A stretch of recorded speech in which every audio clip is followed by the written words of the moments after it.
Hi, and welcome to Live to Be Well. I'm Dr. Kim Logan-Nowlin, and we're just excited to be here with our very own news correspondent, ML6. How's it going, ML6? Today has been a very um, emotional day.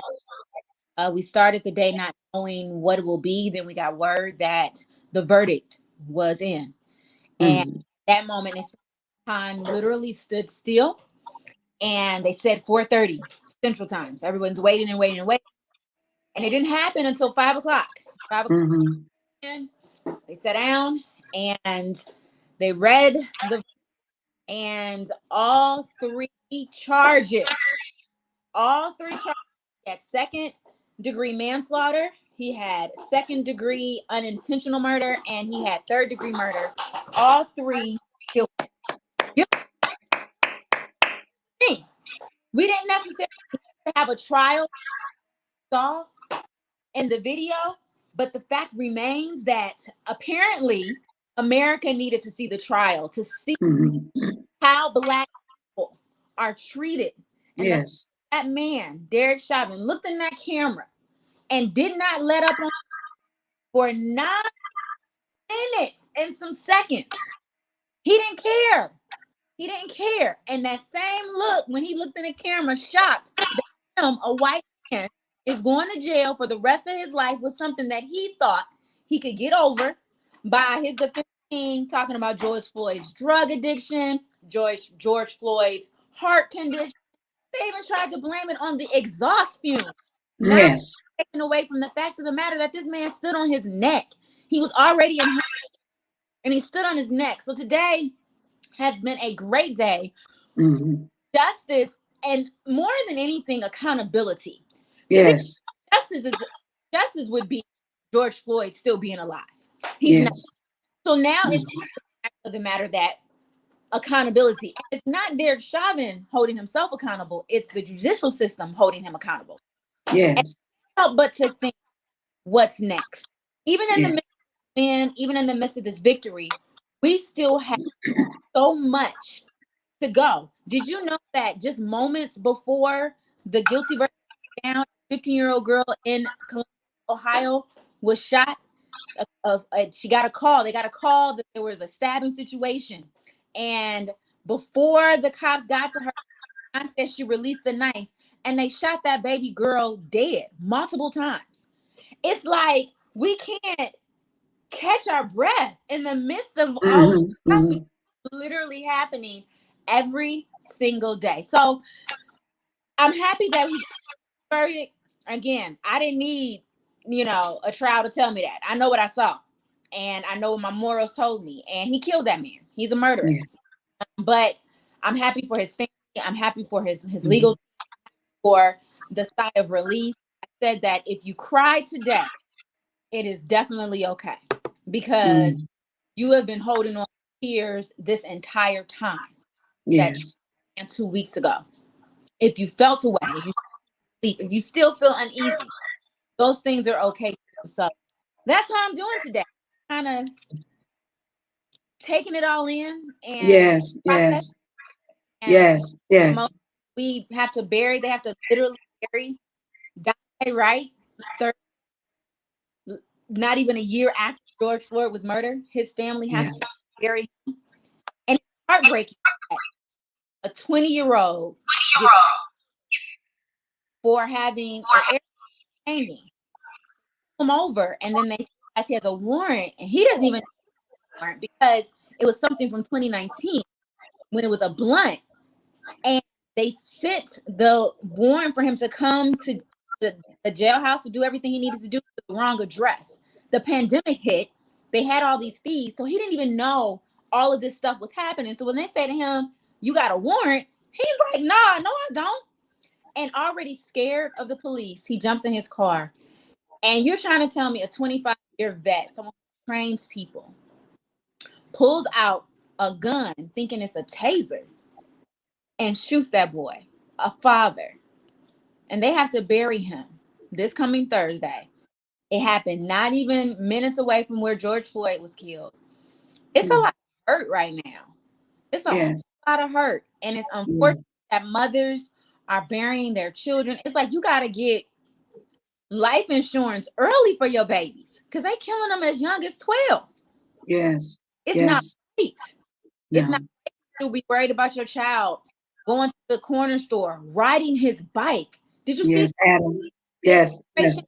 Kids in Jersey, they were riding bikes and they got arrested because apparently they have some law that you have to have a license to ride a bike. That is the essence of childhood, to have a bike, to be able to go outside Mhm. and ride. But these black kids weren't bothering nobody. They get pulled over by the cops. A female cop who felt away, felt like she had to be big and bad, arrest these young men. And now they got to be traumatized for the rest of their lives. A young man can't even walk through a neighborhood. It's Can't. business. And he's Hmm. harassed. But shout out to the black women in that community who got that baby, and to the black folks that showed up at those people's houses and let them know, oh, this is not your community. This is our community. Yes. And Yes. he literally lost his job and now he has to move out of that. Like, it's just so, again, it's so much. So much to tackle. We got an hour Yes. to do. But we want to make sure that we're clear, and we want to make sure that we give good information going forward. It's just a lot. It's a It lot. is a lot. It's a lot. ML6, I think about, you know, being a African American and what that means, and valuing my life Mhm, and valuing the lives of others and their mental health mhm, and what I do day in and day out. People ask me all the time, why do you even care? Why do you give so many hours to individuals trying to help them to restore and reconcile with their own mental health? Because mhm, at any moment it could be gone. I think about my children, my own daughters being African American, walking the streets and being able to make it to one block to the next without being harassed or endangered. So when we talk about the mental health and valuing life, I want to look at the psychological aspect and the impact of that emotional side of it. And what does it look like? Well, let me say, what does it look like to value life means the importance of treasuring one's mindset, right. being able to look at how I adjust on a daily basis and dealing with just my life, not even dealing with all the other aspects of this life. I say to people all the time, where you have to stay connected to the news and what's going on because it's what you do. And it's overwhelming. I had not been following the trial. I worked from sunup to sunset. Someone texted me the verdict is in. I turned on CNN and I've been watching it all day. And it's like I caught up in 9, 10, 11 months what's been going on. And you're right, ML6. This is overwhelming. We can't even catch our breath. And now, along with Dante and Adam, is overwhelming. And so, looking at mental health and the mental condition of our mindset and how we are projecting ourselves and being African Americans. What does it mean to us to be able to get in our cars every day and to be able to drive down the street? Do you know I get looks, Micah? I get looks like I don't deserve to even be driving. I get looks when I walk down the street, from my house to the mailbox and back.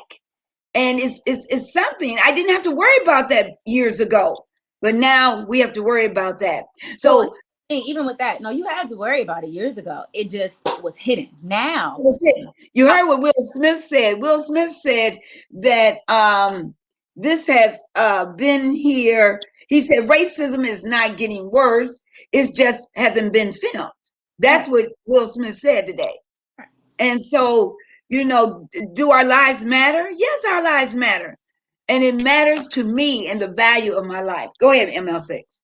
No, I was just going to say it's super traumatic because I had a friend call me just the other day. She got pulled over and really for nothing, but how the cop approached her, the things that he said to her. Luckily, she was on the phone with her mother, and she had her purse in the back. And she's like, I need to reach in the back to get my bag. And it was an Asian cop. And he was like, come on, I'm da da da da da. And she's looking at him like, though you might be, the way you're approaching me is as if I'm not. She literally called me in tears because it was so traumatic. And I've mentioned this before on here. I've seen a cop behind me and I've literally made a detour just to get away from the cop. I'm not doing anything wrong, but here's the thing. You don't have to be doing anything wrong for them to pull you over, for them to use their badge as an excuse to harass you. And it's super unfortunate.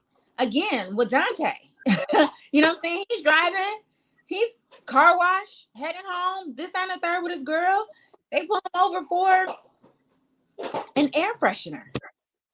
Whether it was legal or not in that city or state, how many probably white kids, white people have had the same type of stuff in their window and nothing, but they see the kid. How many times can, you're in a nice neighborhood and the kid who's driving, their parents' Mercedes, or even the Mercedes that their parents could afford to buy them, they get pulled over and the same kid is going the same speed in the same car and they're not paying it any attention. And they're black kid, why are you in this neighborhood? How did you get this car? Where did you get it from? All of these questions. And it's just like, and here we have to comply, we have to be nice, we have this, we have to do that. And then you see videos of white people literally having guns out, seen on their dashboard. Yes. Cops doing this, that, and the third, and literally pulling off, and nothing happens to them. Nothing happens to and them. how are we not supposed to feel away? Michael, go ahead. There's a level of fear, unfortunately. Yes, that's what I was going to say. It's a level of fear. It's traumatic. And super unfortunate that I just got a message from one of my friends that said, listen, it's 2021. I don't care how old you are. You got to let somebody know where you are. Come on now. Somebody know your comings and your goings. It's goings. That's right. Like that. You just gotta let somebody know when you get to point A to point B to point C to point D. Because the way it's going right now, you may not make it there. You may not even make it there. The reality of the situation. And that is so true. I make sure before I leave the house, I have my license, my registration, my insurance is current. All my lights are all working. All the bulbs are. I'm so concerned because I don't want to live in fear, but I have to be aware. We must live in awareness and where we are. Melissa Hicks says, I worry about my sons. They are truck drivers and one travels down south in upper Michigan, but I pray to God. I feel you, Melissa. Thank you for your comment. Please chime in with ML6 and I. Send us your comments because we know that you too have sons and daughters. And you heard what they were saying today, that it's not just, Al Sharpton said, Black males, and as you talked about the young lady, females are now being targeted. Females. Oh. We still have Sandra Bland knew and that man was intimidating the law. They took her in, and I still believe to this day they killed her in that jail cell. I believe part of my heart. Like Sandra Bland should be here. Yes. But so intimidated by our knowledge. So when we say to them, like, yo, you can't do that, that's not the law, they feel like they gotta big up and it a certain way. And it's just like you're not complying. And it's this again. I'm at a point where, well, not all cops are bad, not all police are bad. And I feel this way. That may be true. But when you decide to become a police officer, cop, however you want to call it, you're literally entering into a club where my majority of the people in that club, it's not made for us. So if you have a good apple in the midst of the bad apple, it's one of those things where you're choosing to be a part of the bad apple. So I can't really be concerned about your livelihood when your club isn't concerned about the livelihood of my brothers and sisters out here. And it's like it's this battle of well, how can we determine who's bad and who's not? I'm sorry, excuse me. Who's bad and who's not? How can we determine? We can't, because every time you get pulled over, it's literally a draw. It's literally a draw. And you think about the fact You have to go out. You went down a list of things that you have to make sure that you have before you go outside to get in your Every car. day. Every day. You get pulled over and be harassed. Whereas Yes. Susie down the street, she can just go outside and she can just get in her car and she might not even have her license. But if she gets pulled over, she just looks, oh, you know what? I left my at the house. Oh, it's okay, ma'am. You just have a great day. Enjoy your shopping day. I And it's can't over. at the house. No. I can't. No. And then another thing we have to take into consideration, all right, Thomas Maycock Jr. says, I drive my truck and I'm always looking who is in back of me or the side of me. I feel you, Thomas. I feel you. I remember when Micha first told me how she felt when she saw the police behind you. You used to have a comfort level when the police was behind you. You felt secure, but now you just don't know. And also in my mind, I'm thinking here, this police officer says, all right, this group or this community or this, club says, if you want to be one of us, you have to go and you got to kill somebody. And this mindset that we're going to protect you. We didn't see anything, see no evil, do no evil. We're not going to talk about it, but you took one of them out. And it's so devastating that we have to live like that. Mental health, and people are getting to a point where they don't know how to cope or deal with this thing. If you're just joining us, you have Dr. Kim Logan-Nowlin and ML6 on Live to Be Well. It's good to be with you. We're talking about valuing lives. We're talking about how important our lives are, and especially being African American in this society. ML6, talk about when you saw them being taken out in handcuffs. Here he was. He put handcuffs on George, Floyd. He put his knee in his neck where it actually killed him. He could not breathe. But to see him taken out in handcuffs, how did you feel when you saw that particular moment?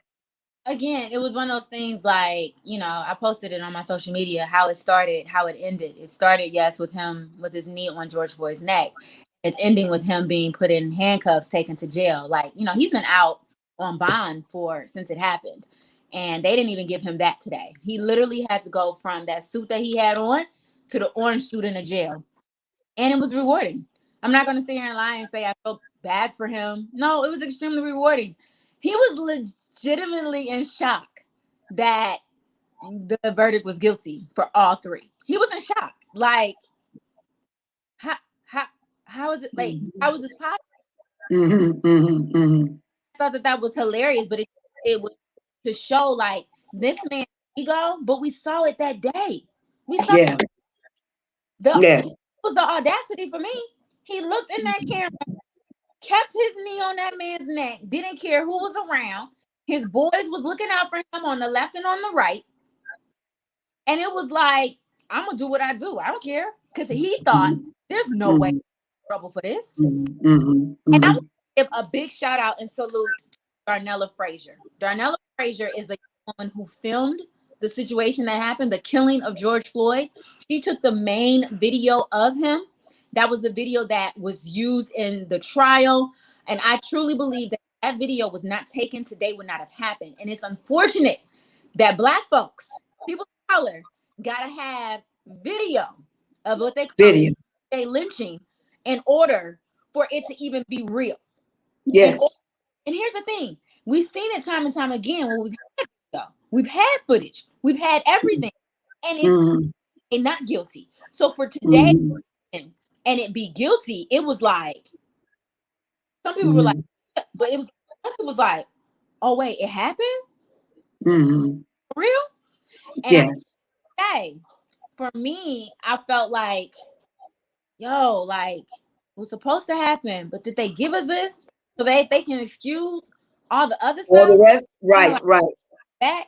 Or so they knew that if this happened, it would have been all hell would have broke loose. Across America.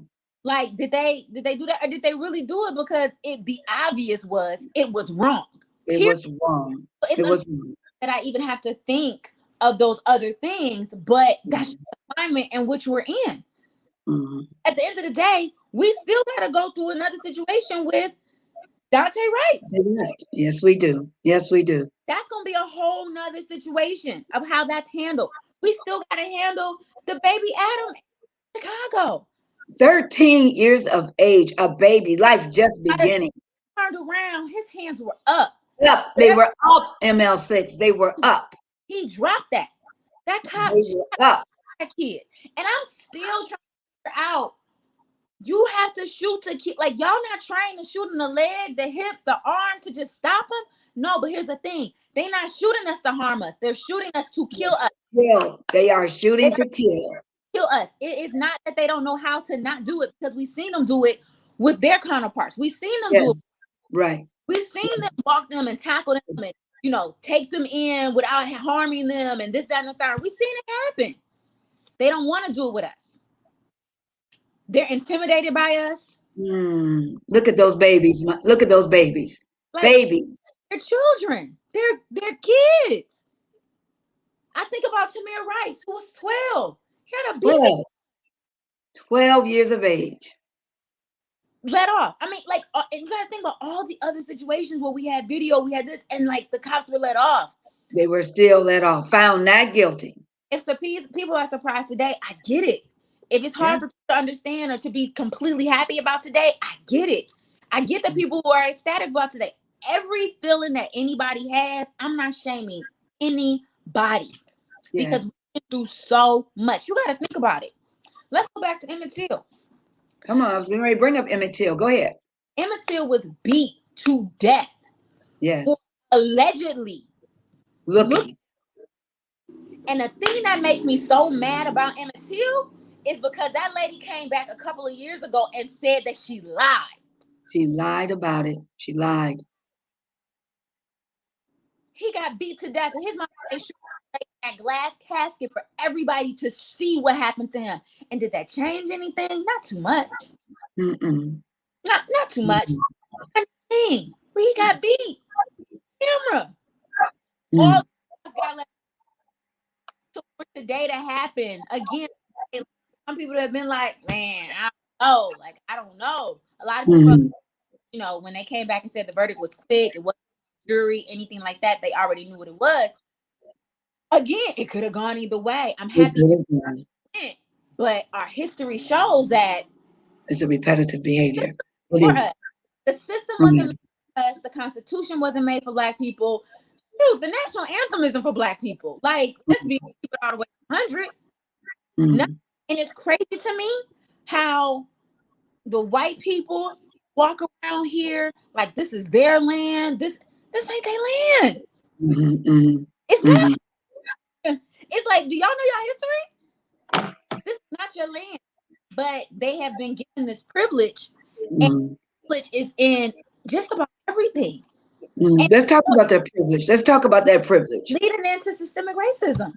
You think about employment. African Americans are 2 times as likely to be unemployed than your white counterparts. Neighborhood homes. Did you know, Mom, that in some areas they will up the price for Black people and lower it for white people? Like, look for a house, depending upon the color, they'll change it depending upon the neighborhood because they may not that neighborhood. What's funding for schools is from neighborhood to neighborhood. Yes, it is. Let's talk about when you drive through the hood and you look around at the grocery stores and you look available for eating. It's horrible. It's terrible. Liquor stores on every corner. You can always tell a neighborhood that you're in because of how many fast food restaurants are in there. It's like there are no healthy options. Which makes me go back to Nipsey Hussle. What he was trying to do on Crenshaw before he was killed, he was trying to put options into the neighborhood because nobody else was doing it. Right. Nobody in the hood, another way of living to live longer. Yes. Nobody teaching them about other health options. Like from education to like streets to jobs, employment, even as far as COVID-19, the vaccine being available in other neighborhoods and not in some. Like, what? Like, vaccine, which is free for everybody. Yes. In minority neighborhoods, there's a lack. And for in upper class neighborhoods, it's plenty. And for half of them people who didn't even believe in the virus in the first place, oh, but they real quick get that vaccine, they real Yeah. quick come into neighborhoods where they don't even want to be in, but they coming to get that vaccine, Mm-hmm. It's Mm-hmm. it's a problem that like I said, from wealth to education to food to the vaccine, it's a long list of things Mm-hmm. everyday life that you're dealing with systemic racism. Mm-hmm. And it's a problem. And I'm really Mm-hmm. glad that they're trying to pass certain laws. They're trying to do certain things, but unfortunately, you got those old GOP people. Mm-hmm. This is their land. They Mm-hmm. don't want them to have equal rights because they know our capabilities. They know what our will can do. We're stronger than them, like smarter than them. That's why they don't want us coming. They don't want Mm-hmm. us because what we can do together, Oh my it goodness. scares them. That's why in all these states they're trying to change the voting rules because they saw what happened and they don't want that to happen again. The fact Mm-hmm. that they're doing as petty as not allowing you to bring water bottles for people who have to stand in long lines. Devastating. To deter them from not coming. They saw what we can do. So all those years of thinking that our vote doesn't count, our vote doesn't matter, we proved them wrong and it scared them. It scared them So now they're like, oh, we got to find any type of way to keep them from from being. being unified. From being unified. You know, mental health, and that's another thing. They want to destroy the mental health when the drugs were coming into the city. I was raised on the east side of Detroit, and I saw the devastation of the flight of drugs and alcohol and how it impacted our communities because we were being unified. We were going to school. We were doing things that were positive and proactive. And then our community started to be torn apart through those being killed and going to prison. And we saw families torn apart. Mental health includes our emotional, psychological, and social well being. It affects how we think, feel, and act. Let me say that again. It affects how we feel, think, and act. It also helps determine how we handle stress and relating to others and making the right choice. Mental health is important at every stage of life, from childhood, adolescence, through adult life. And when we think about what is the connection, so when we think about our values, so our values can help direct our choices and behaviors in helpful ways.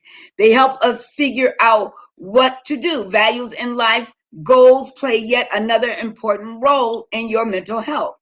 We know that people feel better when they feel life has meaning, Micah, and when there are valuable goals that can be pursued. But when those opportunities are taken from us as African Americans, then we don't understand the value of our own life because it's being taken from us.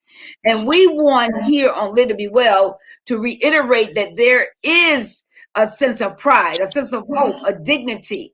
I've instilled it in my children to have a voice. And ML6, I'm so proud of you having a voice and making a stand for what you do and what you believe in to bring wisdom and knowledge and being a part of everything that is good.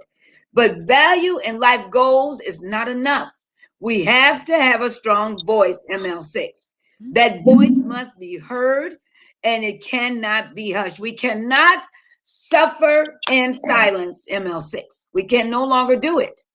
And we must speak up and we must band together. For sure. For sure. It's I know a lot of people are tired. I know a lot of people don't see light into the tunnel, even in the midst of this guilty verdict. Right. And understandably so. There is a very long way to go in the fight. And it's crazy because we've been fighting for 500 years. We're exhausted, Mm, we're tired. But my hope and my prayer is that what your generation couldn't do, what my generation may not necessarily be able to do, that my sister's generation and the younger generations that, they have a different fight in them. They have a different, like, they are ready to go. And I love that about, the newer generations. And like, they're like, yo, y'all sat on this for too long. Like, this isn't right. They question everything. They're challenging in every area of life.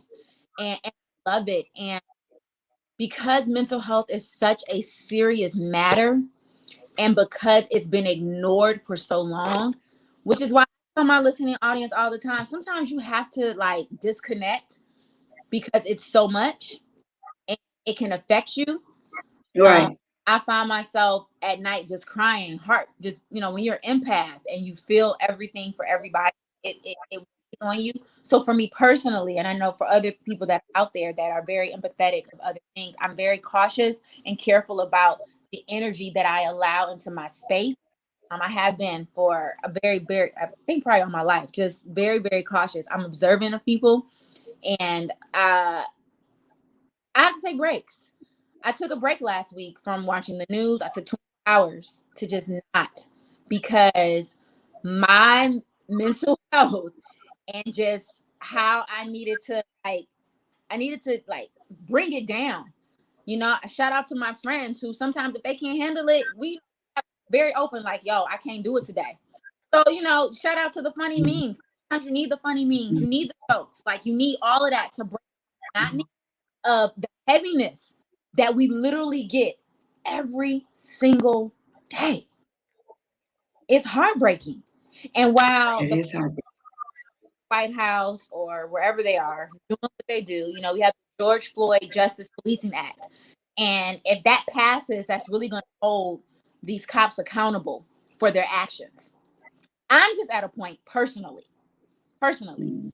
that there needs to be, it's defund the police, defund, restructure, do what you need to do.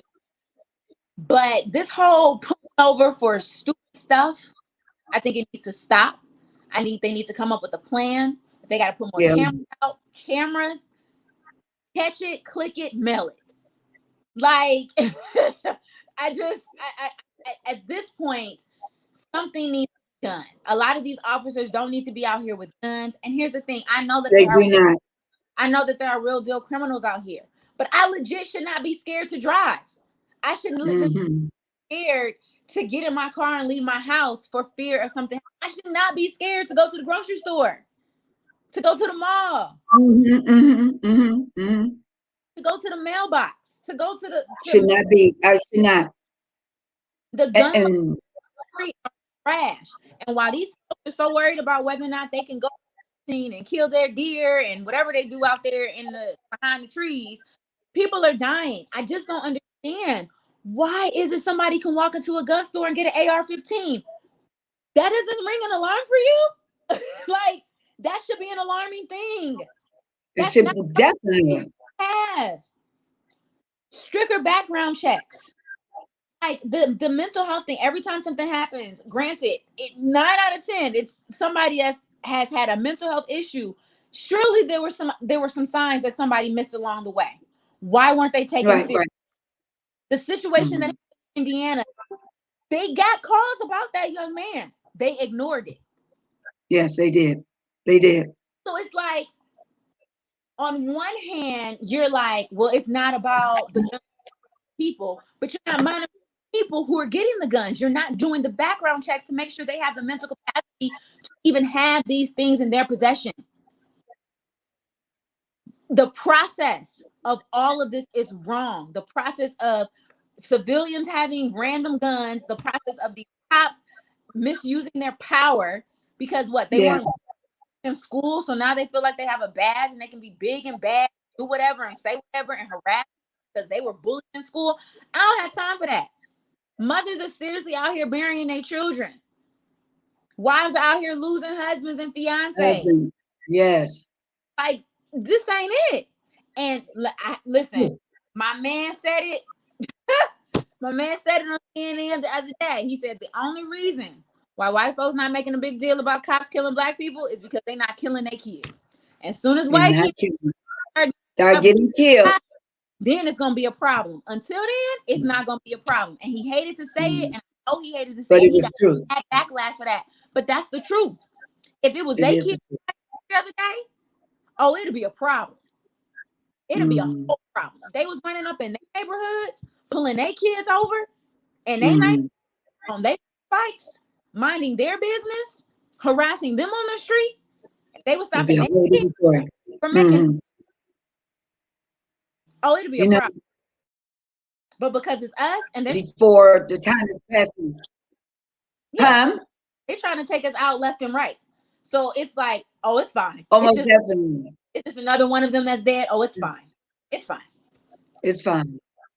I want to talk about what is crisis intervention training, what they're doing for the police department, the truth about mental health, and what is going to happen with the situation. Almost every day, it seems we read about the police shootings and killing someone with issues that have nothing to do with mental health, illness, or whether it does, who's going through a crisis and who oftentimes hasn't violated the law. And it said last year alone, police shootings and killed 1,017 people. Mental illness was involved with about 25% of those victims, according to the Washington Post of police shootings. Some police departments around the country are trying to put a stop to these um, issues and figure out a better way to deal with the unique stresses of handling tense situations with individuals who have mental illness or who doesn't have any issues but just being stopped. One method is crisis intervention training, team training, or CIT. It's a collaboration between police and local mental health services, such as myself, focused on cops using less lethal force and non lethal force. And CIT also aims to reduce arrests while helping people obtain mental health services. Now, we think every officer should have training and awareness. I do in mental illness. I believe that people need to understand what they're dealing with. I got a call the other day, and this person says, Dr. Kim, this is out of my league. I don't know what I'm doing. I need your help. I need your suggestions. So I'm being called now to work along in these areas to help train different individuals to be able to deal with this thing. But it is so important, ML6, that we help our communities deal with their and your family members or yourself getting the necessary mental health. If you have a family member who is dealing with mental illness and they are walking the streets, you need to find a way to get your family members off the streets and help them be able to combat this mental illness. Today, I got a call, or yesterday, from a member of my church, and they said one of our young people in our church is going through something. They said, call Dr. Kim. I called the young man, and he said, I'm really going through something. And I said, I will fit you in my schedule. And I said, I will do this. And even though um, I may not know everything, but I will know. But I know he's a black male, Micah, Right. who is going through something. Right. And paranoia, fear, scared, won't leave the house because he's a black male. Mm-hmm. And But this is it's real. a real thing. It's a real thing, and it's happening more often. And I need for people to be really aware and really pay attention. Like you're seeing someone consecutively, like if they're not necessarily working from home, if they're just at home a lot, and it's just like Mhm. question, yo, what's going on? What is it? Because my guess is they're terrified to go They're outside. terrified. They are. They're terrified. Right. And it's like you don't want to live in fear, but it's almost like, how can I not? It's Hmm. for me out here. And I saw a story today that literally broke my heart. And since all of this has started over the last several years, I have had a concern for the hearing impaired and the deaf community, Black people Hmm. impaired and deaf. And I saw a story today where a mother in Las Vegas was pulled over. She was deaf. She had 11-year-old twins in the back seat, and the cop literally just totally disrespected her, mishandled her, said she didn't comply. She can't hear you. Made the daughters interpret for her once he finally realized that she was deaf. Traumatized those babies. Mind you, he's not supposed to do that. They have professionals for that. Like, arrested her, did all of these things. She's deaf. Because he thought that she was being attitude like she was deaf. So what happens to the black man, black woman walking down the street who may do something and I know something, and he literally is like, he can't hear. And the cop feels like, oh, he not listening to me. Right. That young man and that woman up dead. And it's like, oh, well, I thought that he wasn't complying, and it's just written off the books. I'm tired. I'm exhausted. Excuses of it was a mistake. I didn't mean to. Oh, he did it. Because at the end of the day, these cops don't stick together. They are going to stick together. They will stick together. It's very few that will call it out and be like, no, that wasn't right. That wasn't right. That's just like the chief of police called that man out. He said, no, we do not do this here. And he had all those other police officers who testified against him and said, no, this was not right. This was not right. And it's devastating, Micha, that did it take this 11 months later to get a verdict, to be able to say, like you said, what is the motive behind this to keep us to continue to suffer in silence? This will keep them quiet for a while, but we can still go through the back door, keep killing African Americans, keep killing, because Adam was Hispanic, keep killing these individuals, and we don't have to be held accountable. I put on my Twitter page that I tweeted and on my Facebook page that that within the journey of justice, we have to look at accountability. It's just one step towards recognizing what is right and what is wrong. And so we must hold them accountable for what we do. Yes, we need to hold ourselves accountable, but we need to hold them accountable. We must band together. We must take a stand for what's right within our own homes. You know, I was talking to a mother the other day. She told her son he was pulled over. They had to take him through training before they let him drive. If you were pulled over, put your hands on the steering wheel. Keep your head straight. If they say something to you, let them know I am reaching for my information. If they tell you to step out of the car, it's getting to the point again, living in fear. One young man, he's 25 years old. He said, I don't want a license. I don't want to drive, Dr. Kim, because I don't want to go through this. And I said, it limits you. I'm finding this out more and more. It's limiting, and that's what they want to do. Limit, the mindset of intentional change. And my new book, and we're going to talk about this collective trauma and with intentional mindset for change within Black America. And ML6 is going to be writing one of the forwards and bringing a great bit of knowledge here. But it is the fear, ML6, and that I don't want to be a part. I don't want to be a victim. I don't want to be the next George Floyd. And there's no guarantee that you won't be. I mean, stuff with these cops, again, this has been going on for years. It just hasn't been put on film. Yes. Now a lot of these cops are getting intimidated and they try to tell you to stop recording. You got to think, in the trial, the defense team tried to make it the crowd's fault. Yes. Happened to George Floyd. Right. It wasn't even that many people out there. It wasn't even that many. I saw it myself again today. The crowd was like he couldn't focus on what he was doing. That had nothing to do with what that man did. That man had a vendetta with George Floyd. And he did. When he stood on his neck. Yes, and I said that, and I knew they worked together, but that was a crime that was done. That was in vendetta. He was out to kill that man. He didn't care. He didn't care. He didn't He didn't care. care. And even to the point he was already dead when they put him on when the MS when they came to take him. And he knew that. Listen, we can't,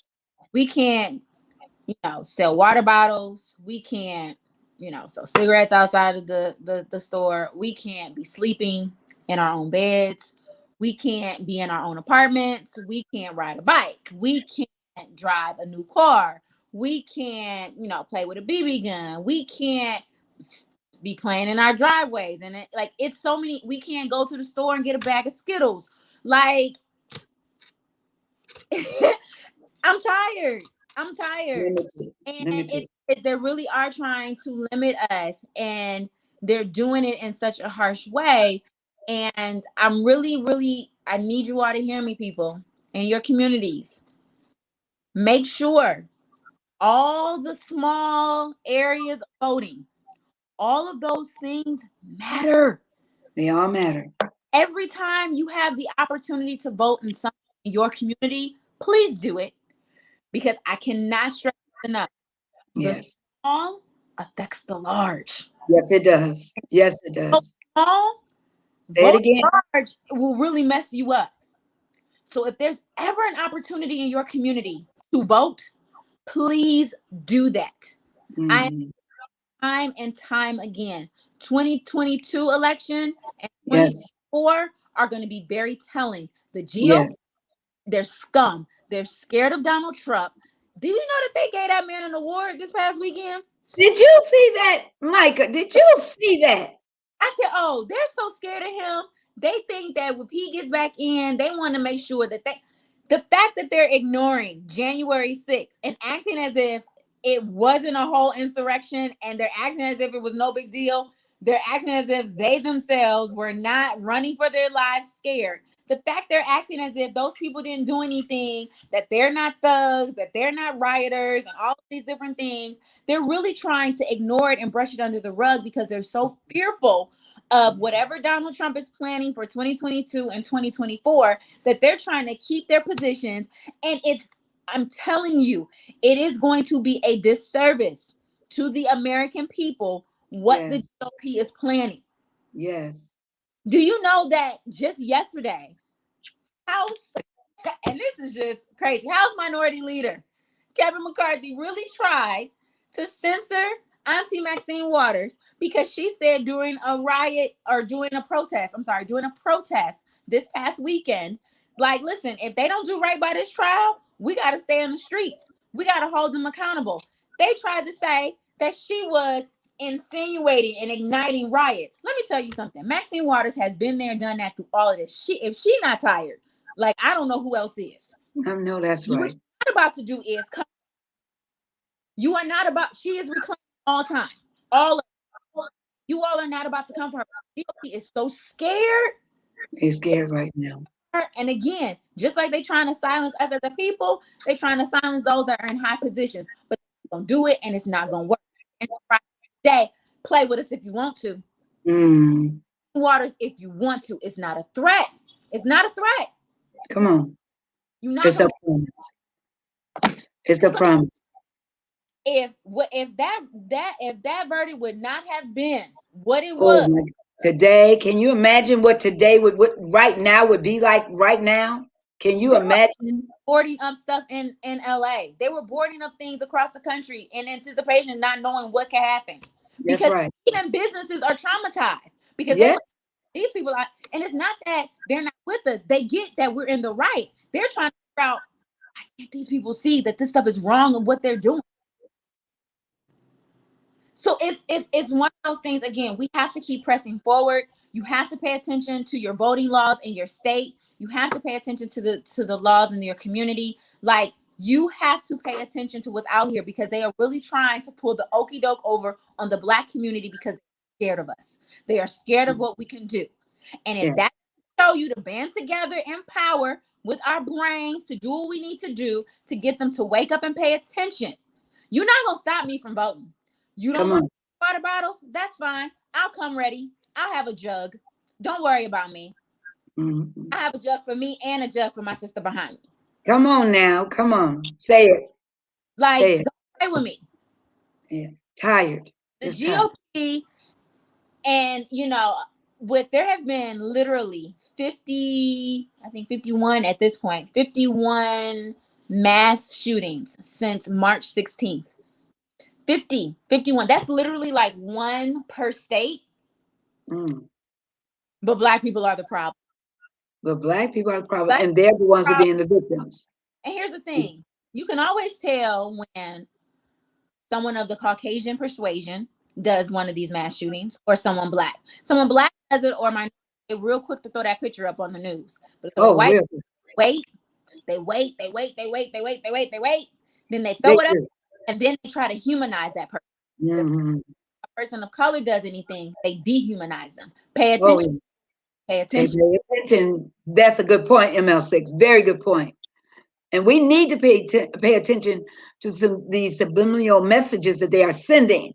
And again, suffering in silence, how they are making us not listen to what's really out there. And we must dig and we must do our own investigations. We must read as much as we can. And we must not be afraid to have a voice. ML6, I want to thank you for joining me today, our news correspondent, all the way from Los Angeles, California, bringing it live. I want to thank you, Al Rogers, for making sure that everything comes together. In closing, before I turn it over to ML6, I just want to say again, as a mental health professional, it's important that you take care of you, that you also be mindful what's going on within your household. Be mindful that you are doing whatever is necessary to be careful out there on those streets. And be careful how you attend and mind and care for your loved ones who are suffering with mental illness, just walking the streets or could be in a program. Let's do our best. Reach out, find out how we can help.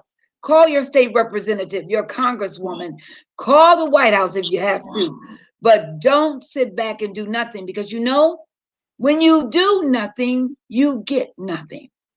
But when you do something, it will produce something. Let's be proactive in everything that we do. Let us not fail ourselves in all that we have won today. This is one victory, but we still have a long way to go. ML6 closing words. Continue to have conversations with your children. Continue to have conversations with the people in your family. Continue to hear what they're saying. Listen, hear their heart. Check on your family members. Check on the Black man in your family. Make sure that they're good. Let them know that I know you feel like you got it, and you might feel like you're alone, but you're not. Let's do more of standing together. Let's do more of teaching our young people. It's not even about complying all the time. It's about doing right for yourself, being honest with them about what's going on out here. It's no time to sugarcoat. I asked my friend Robin today. She has a son. I asked him today, how do you feel as a 12-year-old boy? Because these kids are walking around here with a different weight, and it's sad It that is how there. It is. are literally being taken from them. The things Jesus. taken for granted, growing up. These kids living a completely different life, and the things that they're carrying. Talk to your kids, parents. Talk to your children. Now is not the time to let them just come in the house and go straight to their rooms. It's time to have real conversations with them to see what's going on in their heads. Because what you could be doing is saving their life with the conversation. Yes, with the conversation. Saving their life with the conversation. If you have Yeah. not seen the movie on Netflix, it's called Two Distant Strangers. It's 30 minutes on Netflix. It's literally about what we as Black people go through. It's literally like living a real life Groundhog's Day. It's so impactful. It's 32 minutes. I really suggest watching it with your kids, watching it, as a family, watching it yourself. If you want to get like a different idea of really what it is, it's a hard reality, literally our reality. On the flip side of that, do something this week that is light, that makes you smile, watch a funny movie, go somewhere that brings you happiness. and sit out at the water. Do something that makes you happy. Understand that balance in the midst of chaos is so very important. Take care of your mental health. If you need to seek therapy, go get that therapy. Social media can only do but so much. If you need to take a break from social media, please do that. Take care of you, okay? And before I leave, I want to give a happy heavenly birthday, as they say out here, to Luther Vandross. He would have been old today. That's my boy. That's it, Luther. Luther. Yes, yes, yes. And a shout out to my nephew, Jaron Humphreys, today. Happy birthday. And to all of you celebrating birthdays, anniversaries, and just being able to celebrate life. Those of you who have children graduating from K through college, congratulations coming up. Let's stay safe. ML6, Mama loves you. Appreciate you. We'll be back in 2 weeks with another groundbreaking broadcast, current events, current news, keeping it real. And we say this all the time, you're not living well unless you live to be well. I'm Dr. Kim Logan-Nowlin. I'm Micha, ML6. And we are out. God bless you and good night.